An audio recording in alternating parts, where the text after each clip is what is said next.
అందరికీ నమస్కారం. నా ఛానల్‌కి స్వాగతం, సుస్వాగతం. ఈరోజు మనం తోటకూర కర్రీ చేసుకుందాం. ఇది త్వరగా చేసుకోవచ్చు. ఎలా చేసుకోవాలో చూద్దామా?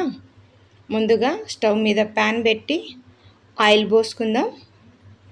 ఆయిల్ కొద్దిగా వేడయ్యాక పోపు దినుసులు వేసుకుందాం.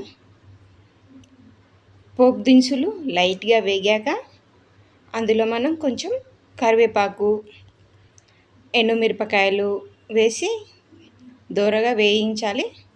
అది వేగాక ఉల్లిగడ్డలు కట్ చేసి వేయించుకుందాం. ఇది నిలువుగా కట్ చేసుకుంటే టేస్ట్ బాగుంటుంది.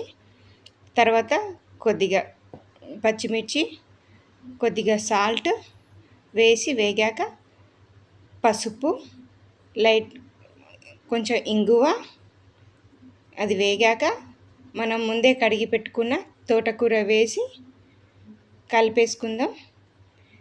ఇందులో వాటర్ పోయాల్సిన అవసరం లేదు. ఇది తొందరగా అయిపోతుంది. Thank you.